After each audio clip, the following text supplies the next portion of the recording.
Hello আমার প্রিয় ছাত্রছাত্রী বন্ধুরা, আমি তোমাদের অমিতাভ স্যার। সবাইকে আমার YouTube channel practical and theory ক্লাসরুমে স্বাগত জানাচ্ছি। আজকে আগের দিনের লেডের কিছু টেস্টের স্যাম্পল রয়েছে এখানে।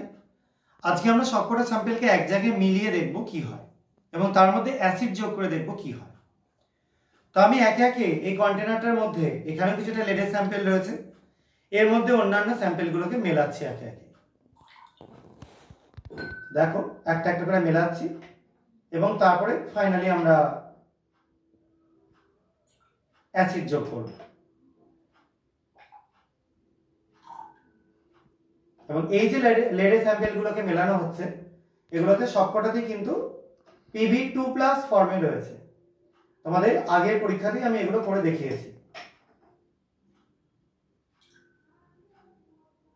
এবার এই যে টেস্টগুলো মানে স্যাম্পলগুলো আমরা মেলাচ্ছি এখানে বা এক জায়গাতে জড়ো করছি, এটা আমাদের জাস্ট শুধু একটা মজার খেলার মতো দেখছি যে কি আলটিমেটলি হয়, কিরকম একটা রিয়াকশন আমরা দেখতে পাবো।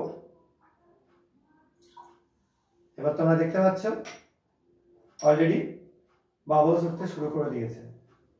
দেখো খুব সুন্দর কালার একটা বাবলস তৈরি হচ্ছে, আর আমরা কিছুটা অ্যাসিড যোগ করে দিচ্ছি।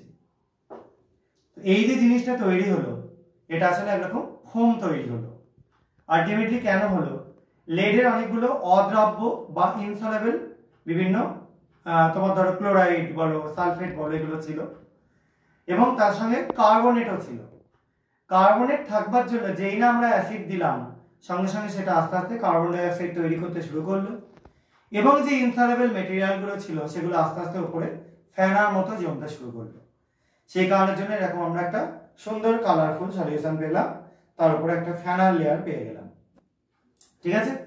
তো তোমাদের আজকে এই পরীক্ষাটা কোনো এক্সপেরিমেন্টই না, জাস্ট একটা মজা যে আমরা ওয়েস্টেজ কেমিক্যাল দিয়ে একটা ছোটখাটো ম্যাজিক করে দেখলাম, যেখানে একটা ফেনা তৈরি হচ্ছে, খুব সুন্দর কালারফুল একটা ফেনা তৈরি হচ্ছে।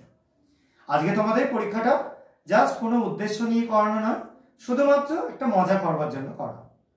তো আজকে এইটুকুনি ভিডিওতে থাকছে। সবাই খুব ভালো থাকবে, সাবধানে থাকবে। আর যদি তোমাদের এগুলো ভালো লেগে থাকে, আরও চাও এরকম আমরা পাগলামি করি, তাহলে তোমরা এই ভিডিওটাকে লাইক করো এবং চ্যানেলটাকে সাবস্ক্রাইব করো। আজকের মতো এইটুকুনি, বাই।